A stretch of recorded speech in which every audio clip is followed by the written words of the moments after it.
My name is Akil Patterson, host of The Big 3 and Me, powered by G Media. I'm here with Catalina. Catalina, who runs her own YouTube channel, but she is bringing education to communities around the world, and she's doing it through multi-languages. And for me, I think that's pretty awesome. Catalina, welcome. Thank to you. one of another Gokhshtein Media's AMAs. Excited to be here. Thank you for having me. Wonderful. So tell me a little bit about how you have been able to navigate Bitcoin Yeah. as a non-native English speaker, and how you are taking your education that you were able to navigate to others.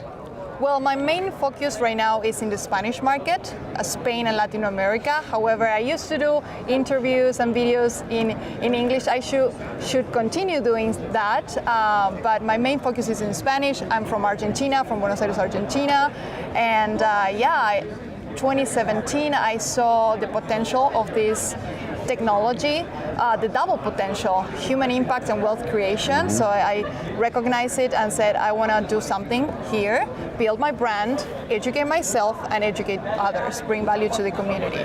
I think we have two types of audiences, the new people that are getting into the market through speculation, and they want to do a quick buck. Giving money fast. Yes, and then I'm trying to encourage these people to be aware of the volatility, the market cycles, and encourage them to stay, study the fundamental, and recognize the long-term potential. Studying the Bitcoin white paper, right? And She then, wears it on her chest. and then we have another audience which is maybe in the market, has been in the market for maybe 5 years or a couple of years or a month, and I encourage these people to go next level in terms of knowledge about the fundamentals, because I think that is what gives people perspective to compare other protocols and do better investments.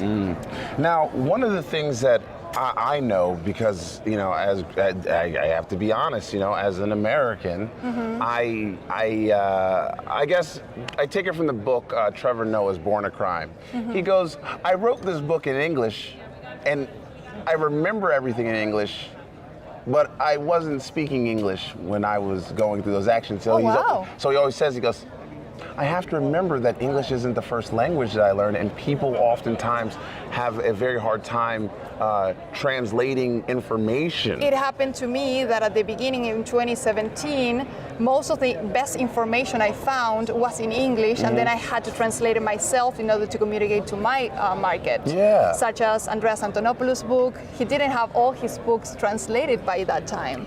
So that can happen as well. Yeah, now we have more and more languages, more people and content creators creating content, but at the beginning, it was not easy. It was not easy. I had to think in English first. And when you're thinking like that, you're also going, so what I expend 5 minutes to research something, you've got an hour to 2 hours, because you're translating each part and then saying, is this word what it really means here? Was this what it...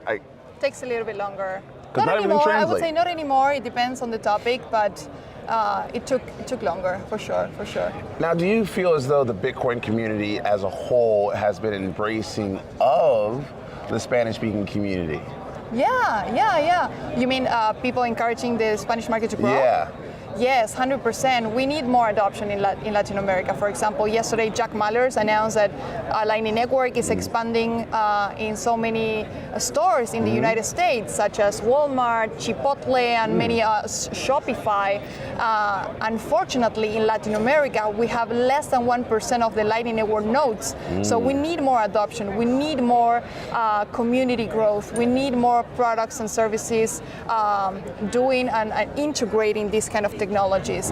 In terms of community, however, we represent, for example, Hispanic people, 24% of the hoteliers in the United States, because of our fundamentals, the why we are here may be a little bit different than in the United States or in another realities. You have another reality. In Argentina, we face 50% inflation every year for the last 10 years. People need to face, for example, if they want to buy US dollars, they are only limited to buy $200 a month, and if they want to do it with other sources, they need to go pay double And they need to do so many things. So You can only get so much money? yes, so $200 a month? Yes. So we face censorship, we face limitations and control over our money. And for example, we have had hyperinflation before, we have had our government taking and stealing the money from the people. It happened to my parents in 2001. They stole people's money forever.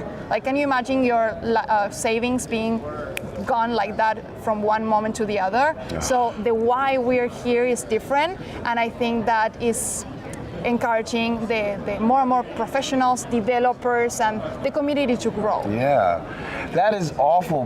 But I think that why comment is so impactful overall, because Sure.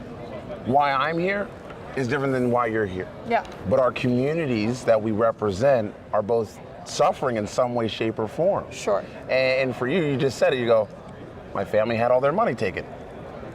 And there was nothing that you could do about it. And it isn't until it touches people you love or Yeah. yourself. For example, in the United States, the inflation is growing and growing. Money printing is out of control. Now we have more awareness of that. But 2 years, I think, a couple years ago, I didn't used to see that many people talking about it, or so many Americans being more aware of it. Yeah. So that is good, because it brings more people to the why we need Bitcoin, why we need another store of value, what this technology represents, and yeah. I have one last question, Sure. and I often say this because, well, I don't often say this, but I say this with much love and admiration. There is a sector of people who advocate for Bitcoin but have failed to recognize the atrocities that have occurred in South America and Central American countries from oligarchs and dictators and things of that nature. Is that part of your mission, is to make sure that those people who kind of ignored the problem start to recognize that Bitcoin is a solution to people who have been completely obliterated and marginalized? Sure. Is as I said before, my double why is human impact, of course, and growth and personal growth, wealth creation for everyone. We're all here to make money as well. But the impact and the responsibility that we feel is huge. And of course, I want to see more and more people getting into in the market, become professionals, study the fundamentals, bring value to your company, regardless of what you do. Either if you have a career or not, you can get educated, have the skills, and do whatever you want. You can position yourself as a pioneer. For example, if you have a business-wise, it's also intelligent. So I think, I'm going to continue doing what I'm doing, and I hope it brings value to more and more people. Yeah. Catalina, thank you so much for joining us. And for everyone at home, remember, we are not in this world alone. So remember, talk to our neighbors, be kind to one another. I'm Akil Patterson, host of The Big 3 Me, powered by G Media. You have a great day and an even better tomorrow.